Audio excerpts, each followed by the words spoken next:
Right guys, let's have a look how we can fix a Porta Potti 165 and other similar models into the fix and rail.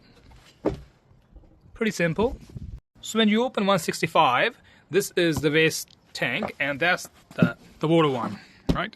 So here you have this lock. All we need to do, open this one, just like that. So it's a bit loose, undo this a little bit as well. And now this hook, you slide it in right here. Just put it right here, just like that.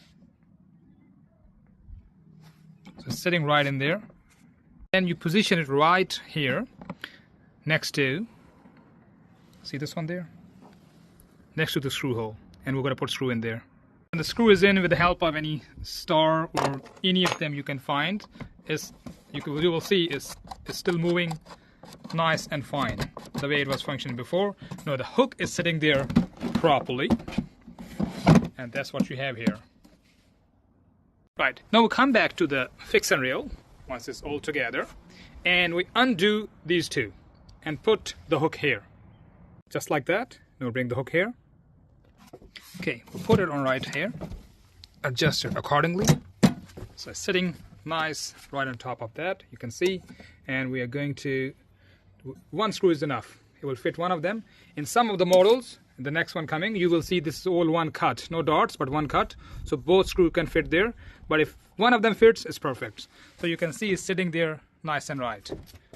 So we put it back there, it's all sturdy, good to go. And we're going to insert, so in this situation here, this is fixed. So the hook is fixed here with the water tank, and now this hook is fixed here with the fix and rail. So this makes it fixed according to the regulations. All we need to do now, insert the waste tank underneath and remove it. Simple as. Okay, so we bring the waste cassette underneath, right? And it will adjust itself really easy. You have to move a little bit here and there and it will sit right there, because the arms of the fix and rail, they have been cut accordingly, so all these bits and pieces can fit nicely on top of each other. You can see it's sitting right on top of that, pretty easy. Hear that? All you need to do is give it a good push. Hit the click, it's all clicked in, nice and fine, no problem at all. And you will see it's functioning well. It's right there. That's their 165 Porta Potti Thetford, nicely fixed into the fix and rail. Good to go in and out from underneath the bed or storage units, wherever you like it.